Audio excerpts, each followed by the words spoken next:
Before we left for Guatemala, we were instructed that we would each be having 2 check-on bags and 1 carry-on bag. The carry-on bag was for all of our personal belongings because the 2 check-on bags were going to be filled with donations that we'd be bringing down for the San Lucas Toloman community. We ended up bringing a whole variety of items from clothing to medical supplies, empty prescription bottles, toothbrushes for the dental care area, and even sandpaper and tools for the reforestation project. So one of the first things we had to do when we got to our hotel, which was kind of a meager accommodations but clean, was to go to our little gathering area and try and sort through all these suitcases so that we could get all of the supplies that were going to one particular area together and then transport all of those items to the different places. After sorting suitcases, we loaded up into the back end of a pickup and took a tour of some of the different work sites that are under the mission's care and guidance. After that first day, we walked where we needed to go. And this also brought up some opportunities that were unexpected. Like once we were traveling up the road to the Women's Center and we came across this really large boulder that was in the middle of the road, almost to the center line. And the roads are really narrow in Guatemala and there's a sheer drop-off right on the other side of the lane. There aren't any shoulders.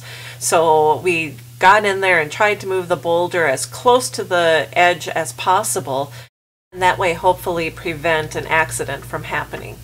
And here we are hamming it up after our success. It was also on one of these walks that the other faculty observer came across a mechanic's garage, which is what he teaches back at his home school.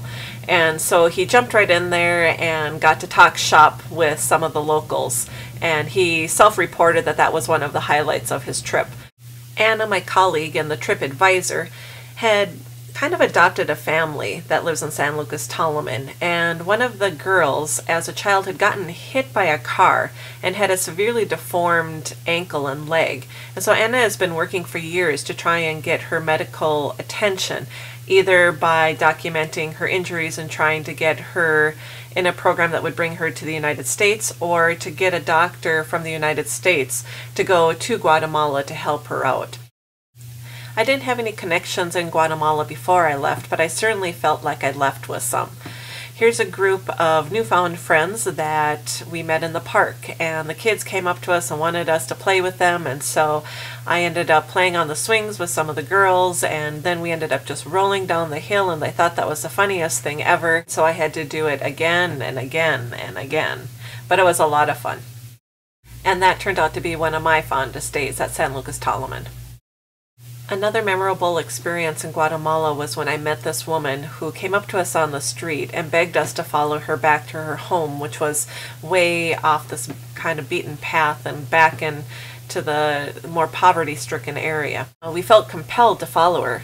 She had a beautiful daughter and unfortunately a very sick son, which is why she was out on the street trying to find people, because she needed to sell her wares in order to make some money to help support her family. She lived in very small quarters with her mother and her children, and you can see in this picture everything that's just cramped together. The space was probably no bigger than maybe 8 by 10 or 10 by 12 at the most, and all their worldly possessions, including the wares that she was trying to sell, were all contained in this one room. Not all stories are sad. This is Marta. She was a local businesswoman, very successful. She had her own storefront, and we shopped at it frequently to buy souvenirs for our family and friends. She even joined us one evening when we went out to one of the local hotspots to do a little salsa dancing with some of the local people we had met there. All of our meals for the week we were in San Lucas Toloman were provided by the mission.